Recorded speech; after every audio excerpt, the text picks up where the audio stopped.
Yes. Welcome, everybody, to another episode of Arthur's Roundtable. Thank you for listening today. We're super delighted to have Alex Recouso from Portugal. You're in Portugal now, right? Yes, that's right. I'm originally from Spain. I lived for a while in the US, and now I spend most of my time between Portugal and Switzerland. Oh, great. That's right. We did talk about that. So thank you for joining us today. Well, our subject today is an often discussed subject about residence, passports, jurisdictions, and that sort of thing. So I'm super happy that Alex is going to share what he's doing in his business. But let's start, Alex, with a little background on you, and then, if you don't mind, talk a little bit about how you decided to get into this business. Sure. Thank you for having me, Arthur, You and bet. thank you for the opportunity. My background is not very extensive because I'm rather young. But long story short, I'm originally from Spain, and I moved to the US to go to college in Los Angeles. I went to USC. And then I started working on what became today CitizenX, citizenship investment platform. The long version is that we went through different iterations, focused on residencies and focused on different products to end up focused on citizenship. And Basically, what we are doing is streamlining different legal programs that exist in the world. Some of them are more famous, like golden visas. Others are less famous, like citizenship by investment. But I feel like all of them have been getting quite common lately, especially with the increasing political and social turmoil and people demanding additional residencies and citizenships and diversification. And these programs are a great way to achieve that because there are many different countries all over the world that basically welcome you as a citizenship and will grant you an additional passport in exchange of investment in the country. So, like I was saying, the most popular ones are the golden visas that are really not citizenship but residency by investment programs where you could get permanent residency and then a path to a citizenship and that passport in a certain number of years. Like, for example, the case here in Portugal, but also in Greece. It was in Spain up until January this year where they closed the program.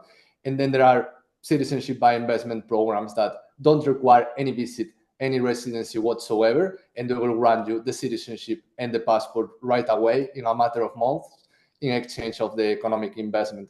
So essentially, what we do at CitizenX is we're building this platform that is private and secure, so you can have full transparency and you can engage in these processes more like you invest in different companies with stock investment platforms and wealth management platforms, and less like you engage with your traditional lawyers and brick and mortar businesses dealing with lots of paperwork and lots of bureaucracy. So, is it fair to say that, for example, I think I'm right about this, that Portugal had a nomad visa program, and I'm going to get it all wrong, but I think you know what I'm talking about, and that was paused or stopped for a while.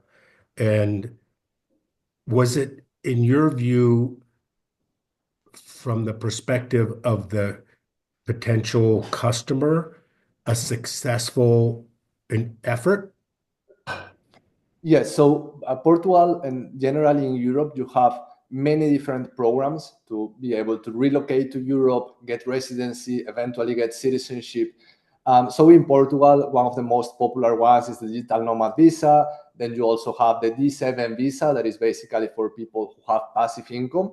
And those are great ways to basically relocate to Portugal if you want to move full time in Portugal. And then you have the golden visa that requires an investment, unlike these previous options, but gives you the flexibility of not having to live in Portugal. The residency requirements are really low. It's just 7 days every year. So that really gives you the flexibility of not living in Portugal, not becoming a tax resident in Portugal, not having to pay taxes in Portugal, with all the benefits. Basically, you can stay as long as you want, you can visit all the European Union, the Schengen area, and eventually you get the citizenship and the passport.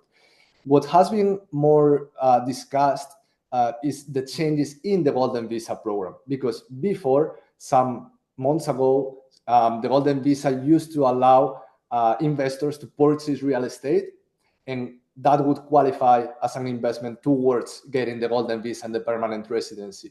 They removed that option because it was rather controversial, as real estate prices were going up, and basically it was mostly For driven by... locals, right? Right. It made it hard for locals, right?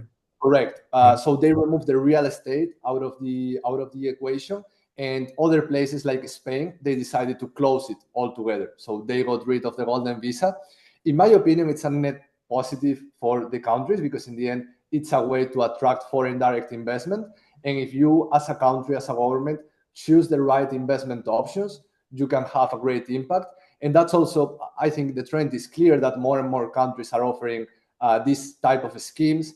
For example, the US recently announced the Gold Card that will allow people to make a $5 million donation to the US in exchange of permanent residency. So I think more options are coming, more options are becoming available, others are disappearing. So it's really important to be up to date and have the right guidance.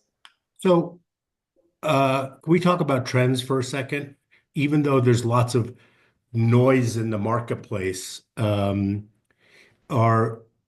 for example, where are you seeing interest from non-US residents to engage in some sort of, like, is one country over another more interested in a second passport or residency than other for some reason, or is it kind of all over the place?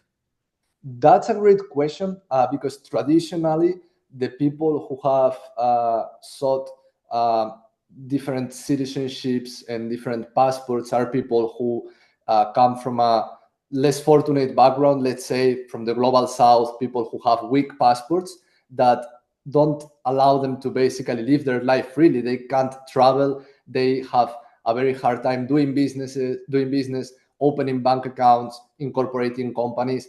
And I'm talking people from places like, India, Pakistan, Iran, Syria, places that have really difficult conditions. And those people see in a second passport and a second citizenship a path to a completely different life.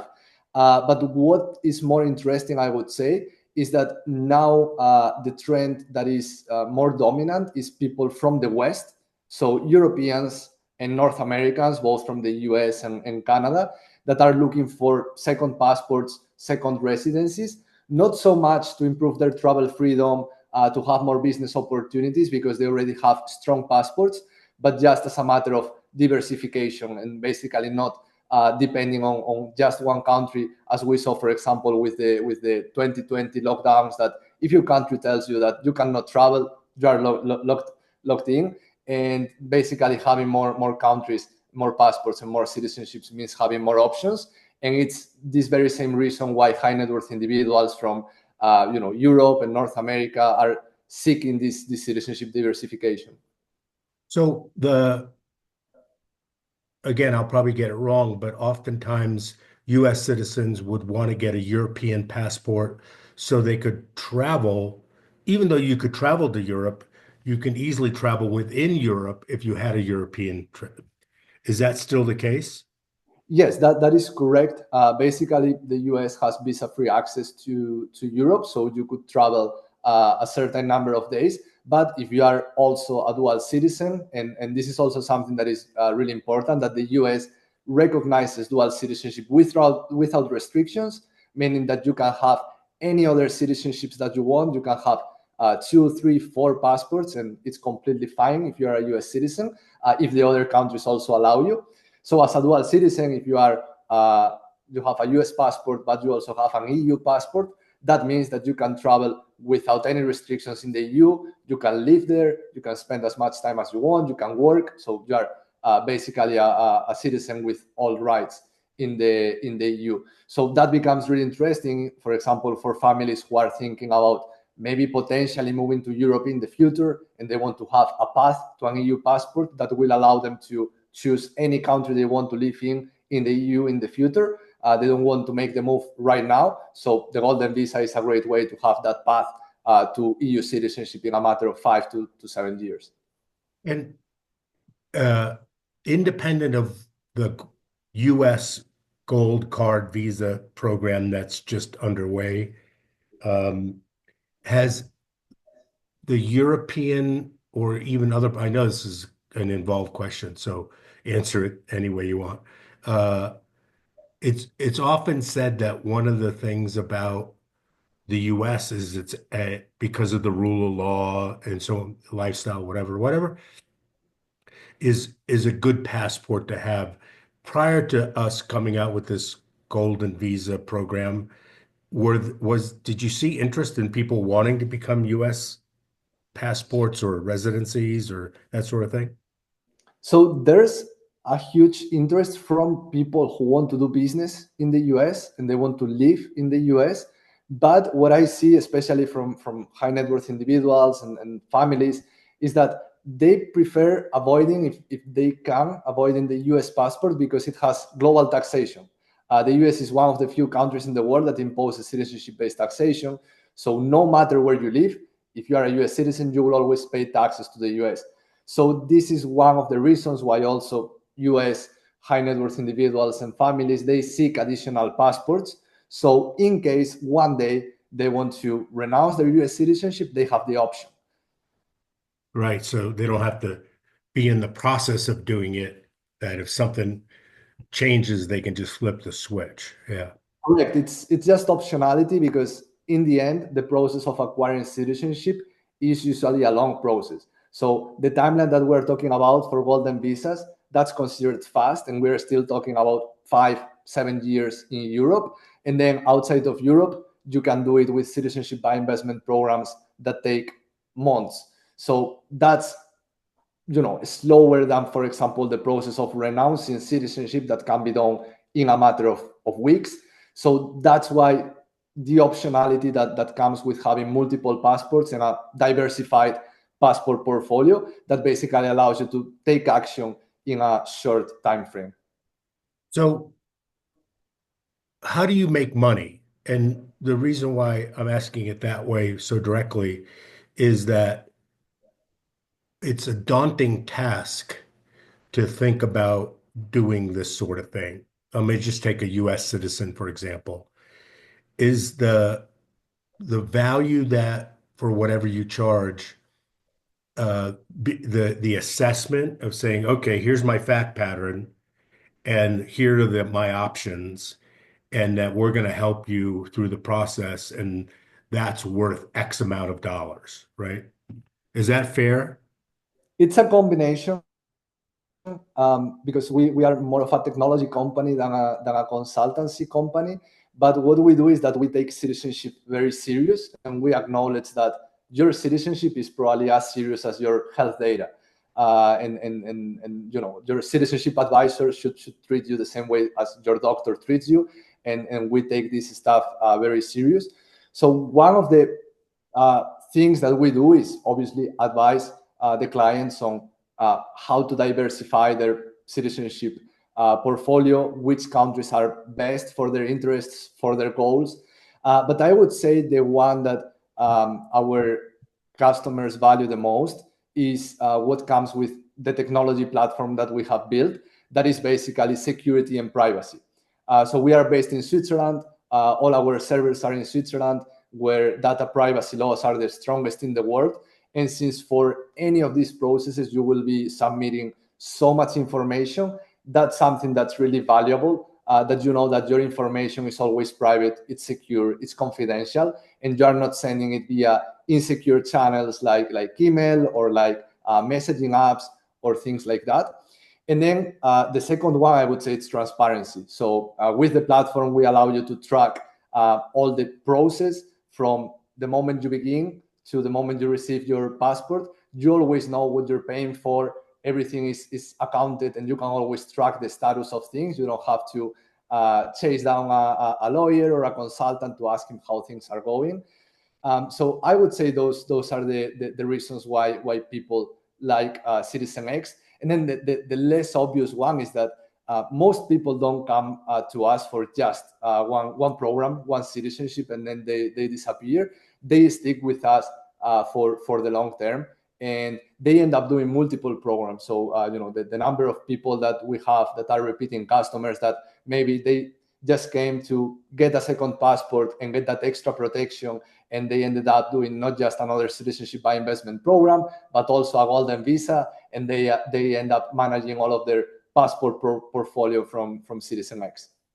So that's super interesting. Is it fair to say that you help thwart one of the challenges, and that is to find legitimate counsel in those jurisdictions to help this process go along? Because, I mean, you could easily get, you know, confused or, you know, talk to the wrong people, or not to suggest that you validate everybody, but it sounds to me like it's clearinghouse for the stuff that you would need to do, like engage lawyers and so on and so forth. Definitely, it's a very cumbersome process. It has a big number of moving parts, from getting notarizations to getting apostilles, even medical exams. And then obviously you have to find, not just all of those services, but you also have to find trusted partners. And it's not easy. There's a big number of documents that you need, a lot of information. So just having everything in one place that it's done right and it's being taken care of, it's really valuable. And that's also what we bring with the human touch that we bring to the platform with our concierge service.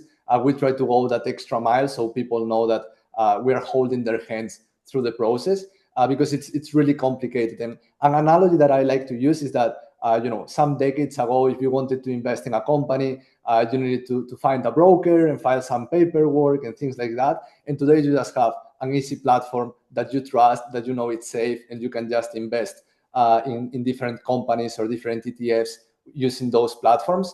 And we are trying to do that, but for citizenship, because in the end we believe that citizenship is an asset and people should invest in this new asset class. Yeah, that makes sense. So I don't mean to set you up, but it probably makes sense to at least contrast what you do compared to the well-known current. I mean, there's a company that does this and is universally known as doing it, and it's been around for a long time. Is is is it? And I'm not asking you to disparage them. I'm just trying, because people know this company, and I can't even remember the name of them, but you know what I'm talking about. Um, is what you do similar to them, but you've really taken the privacy part of it seriously?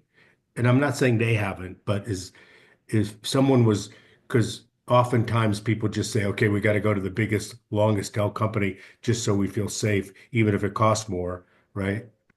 So can you talk a little bit about that? Sure. I would say that it feels more like we are the newer generation, and you feel more comfortable doing things in person and shaking hands and doing some paperwork and seeing things more physically on the physical world. And we are trying to basically use technology to make your life easier. And that means, not just making your life easier as in the sense that you have to deal with less paperwork, less bureaucracy, less emails, less calls, and save you time. But it also means that your life is easier because you know that your information is private and it's secure. So I would say that's definitely one of our biggest differences. But I would say the fundamental approach is very different, and I would compare it more, to the example what I gave you about, having a very good stockbroker that can help you invest in different companies, but the experience and the process is going to be completely different from going to a modern platform with a good concierge service that is private, that is secure, and that is very efficient. Yeah. So how's business? I mean, we talked right before we started recording about it's an interesting time, right? So what do you what what can you share with us that you're willing to share that is interesting to the audience, for example, that's going on right now? Yeah, so like I was saying before, I think the most interesting trend and the biggest one right now is seeing people from the West that they probably never thought in their lives that they would that they would seek a second passport, and they are doing it now with a lot of urgency. And I'm talking about people in Europe, in places like France, for example, where citizenship-based taxation is being discussed, and a lot of French high net worth individuals and families who live in Switzerland, who live in the United Arab Emirates, are considering citizenship as an asset that could help them in that scenario. And then we are also seeing a lot of people from the US and from Canada that are uncomfortable with the political instability, and they just want to have a second passport as an option that makes them feel safer, that they know that they have a second option in the end, that they have more optionality. So I would say that's the most surprising trend, and I would say it's the biggest one. Wow. What about what can you tell us about Dubai, for example? Because they've spent a lot of money, time, and effort to bring interesting people to the Emirates, right? Uh, have you seen a trend that way? Definitely. And the United Arab Emirates is a very interesting case because it's a country that attracts residents but doesn't want citizens. In the UAE, it's really hard to get the passport to become an Emirati citizen, and they just do it on an exceptional basis. So, for example, people like Pavel Durov, the founder of Telegram, who not just moved himself to Dubai, but he moved Telegram, the company, to Dubai, brought many millions or billions in investment, created a lot of jobs. So he got the Emirati citizenship by exception. That is, one of the methods of acquiring citizenship. We have been talking about naturalization after a period of residency. We have been talking about citizenship by investment, and there's also citizenship by exception. That is basically the government giving you a passport and giving you citizenship just because they feel like. And in the UAE, it has been the case for these high-profile individuals. It's a really strong passport. It's a great passport, and it has proven to be very helpful. For example, for Pavel, when he was arrested in France, the UAE even was negotiating with France in a sort of nation state against nation state fashion to get their citizen out of jail, and that's not something that you see very often. So they really protect their citizens, but it's really hard to get that passport. And that's why many high net worth individuals who decide to relocate to the UAE for the low taxes, they combine that with with an investment in citizenship, because they know that there's no way they can get to the Emirati passport. So, for example, like I was talking about French citizens who are worried about citizenship-based taxation, British, even Americans who move to the UAE, and they want to get a second passport to, in many cases, optimize taxes. Yeah, the tax rate is really appealing. And Yes, and in many cases, if you are holding a passport that has citizenship-based taxation, it can become quite daunting, right? To still have to pay taxes, not really benefit from the tax optimization, and that's why some people even consider, a really tough choice that is, for example, renouncing citizenship. does your service help people, for example, that are U.S. citizens that want to take advantage of the tax benefits in Puerto Rico, or is that just outside of the scope of what you're doing? Right now, it's outside of the scope. We have a network of professionals that we work with, and for these special requests, we basically make the introductions for our clients. But we are laser focused on the acquisition of citizenship. Right now, we have started expanding into citizenship by descent. That is basically if you have some ancestry that makes you eligible for a passport. For example, in the case of Ireland, Italy, Slovakia, Poland, they have different programs where, based on your ancestry, you are eligible for citizenship, and that's a cost-effective way to diversify your passport portfolio, but only in specific cases where you are eligible based on your ancestry. Yeah, so I just want to ask you about Greece because uh, I've thought about getting a Greek passport just because it's a European Union passport, and my parents were born here, but my grandparents came over, and I just never followed through in doing it, and I imagine because of that, I probably can get it, right? If I did the work. Yes, what we're trying to do is to build a way where you can easily check these things, and you can easily see if you are eligible or not. Greece also has a very interesting golden visa that, in my opinion, is a bit less appealing than the Portuguese one. It requires less capital upfront, less capital invested, and it takes a bit longer. But it's harder to get to citizenship. So generally, Portugal is the preferred choice. Yeah, and I don't need to prolong it, but in my case, I would just seemingly be eligible because of my ancestry, right? In Greece. We would have to check that with the Yeah. Yeah, general. I'm not trying to Yes, put you in a corner. I'm just saying, I mean, yes. certainly you would. In some cases, we even need to, involve genealogists that retrieve some records from the public registry to be able to prove those roots. So it's a bit more complex, and it also depends on the rules of the countries. For example, right now, a couple of weeks ago, Italy made those rules more restrictive, and now they require their parents and grandparents, if I'm not wrong, to be born in Italy in order to be eligible for Italian citizenship by descent.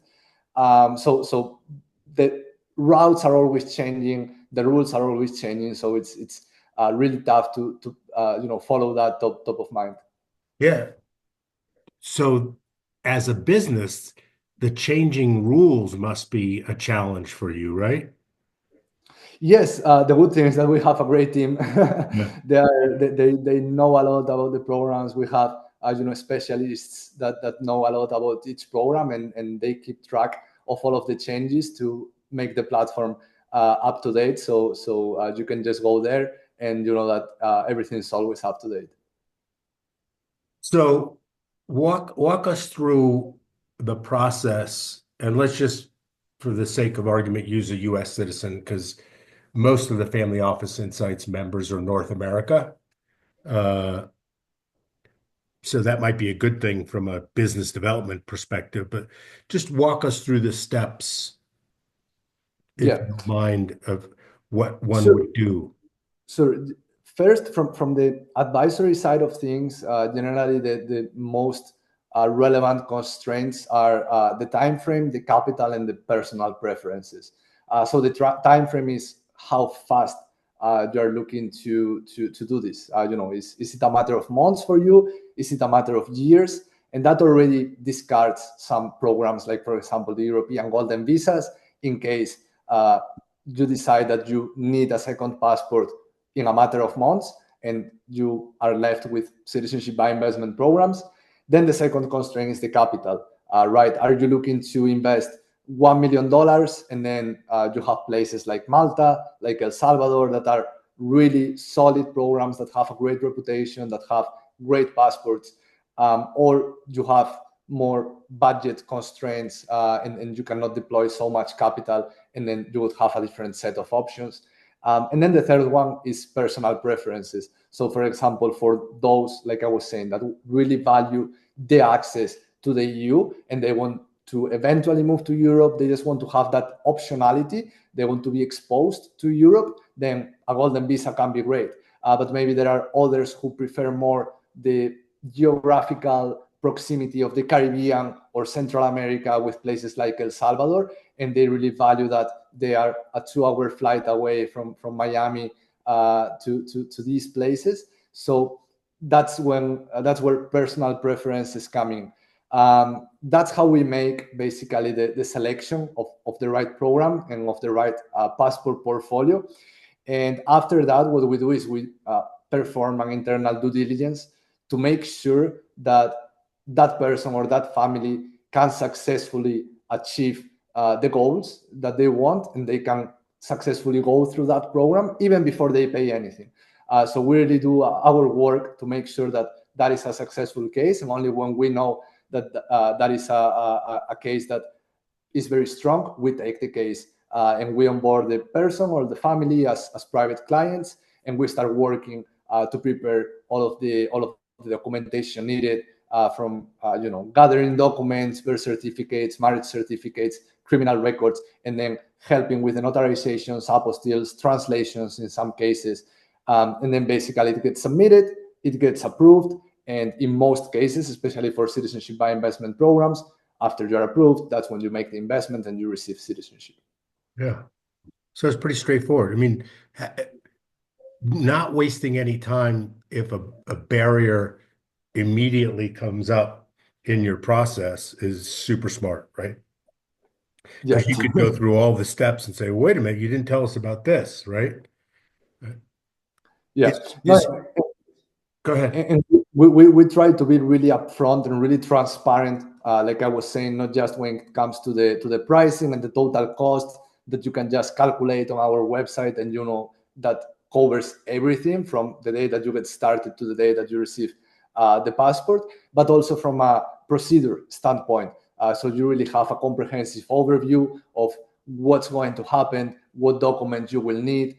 So that really gives you a lot of confidence and gives you reassurance that everything will be okay, and that you are just following the standard process that thousands of people before you have followed. Yeah. What about Switzerland?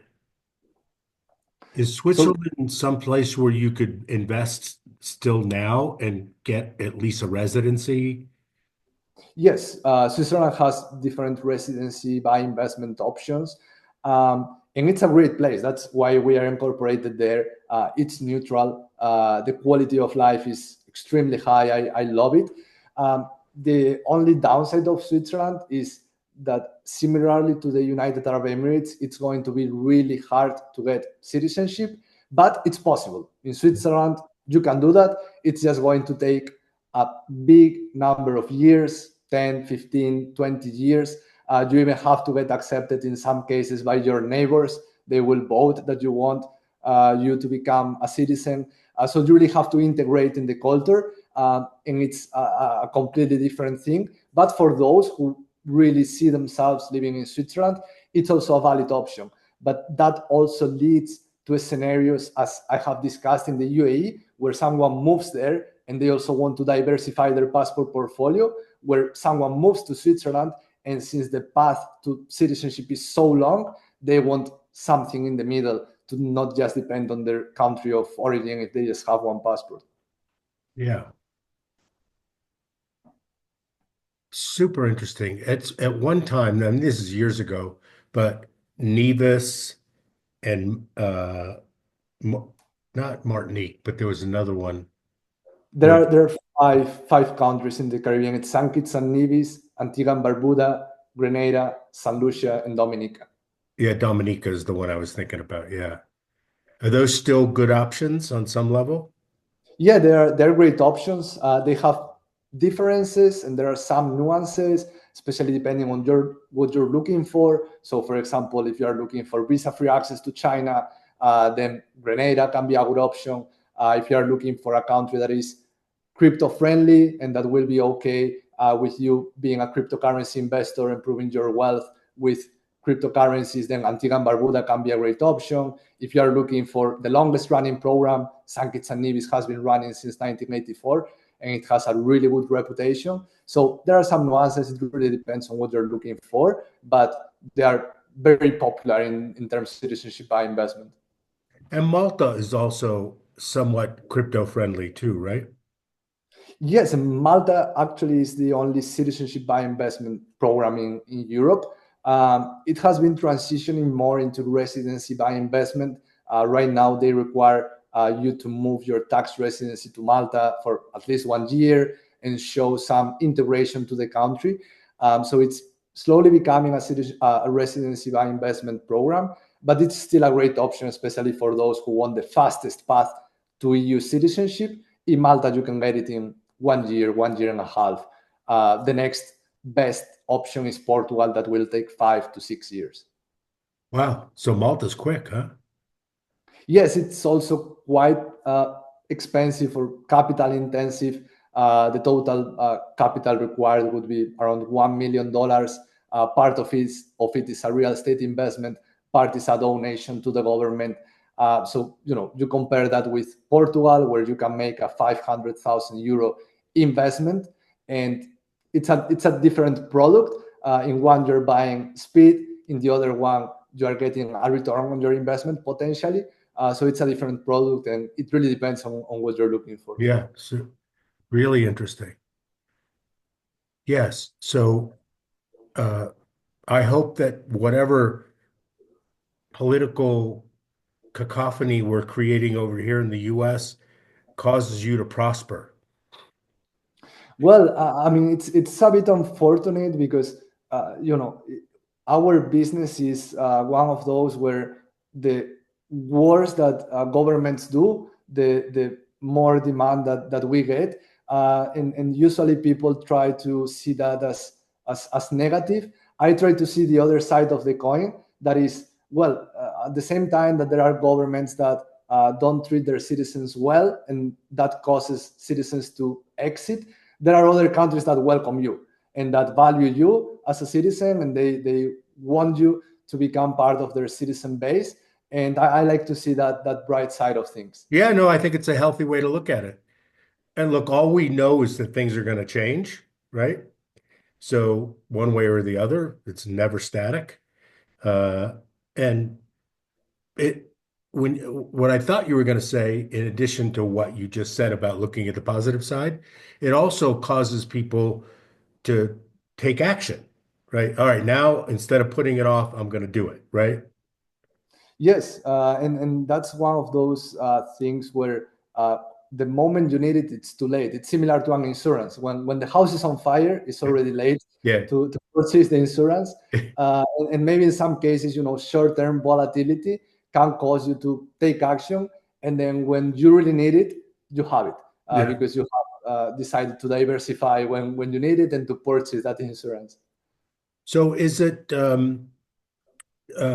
easy to just go to your website, citizenx.com, and start the process of at least inquiring what the process is? Correct. We are working to make the process more and more transparent every day, and to show more information on the open every day. So you have all of the information that you need to make your choices and to really know what you're looking for. Because we can advise someone, but we believe that we deal with intelligent people, and they know what they want. So we just try to provide as much information as we can in the clearest way possible, so you can make your own decisions, and we are there to guide through the process. So is there anything else you want to share with the folks before we wrap it up? No, I think that's all. I think if there's a key takeaway from this conversation, I think it should be that citizenship is an asset, right? And the same way you want to diversify your other assets, probably citizenship is one of your most important ones, and you should start thinking about where you want to invest, and don't put all your eggs in one basket, and think about citizenship in this strategic way. And if someone decides that CitizenX is the right fit, we will be more than happy to welcome them and to help them through the journey. Yeah, I super appreciate that. And I think that it makes uh, uh, abundant sense, and that uh, there's probably a fair amount of people that are thinking about doing this and that now may take action just because they're, global events have catalyzed it. So a super it we didn't manufacture the timing of this. It just sort of happened, Alex, right? So, it's not like, okay, let's go do this podcast now. It just sort of happened in this way. So I'm super grateful for you taking the time and doing this with us today. Thank you very much, Arthur, and I'm super excited also to basically just bring more optionality to your audience and help them achieve more freedom in this world. I think that's the most beautiful part of what we're doing, that we are helping people secure a safe future and achieve more freedom. And I'm super excited about it and super excited about this opportunity. So thank you very much, Arthur. You're very welcome, and thank you. And thank you, everybody, for joining us today. And please feel free to connect with Alex at citizenx.com and share this with your friends and colleagues if you like. Thank you very much. Thanks, Alex. Take care. Thanks, Arthur. Bye-bye, everybody.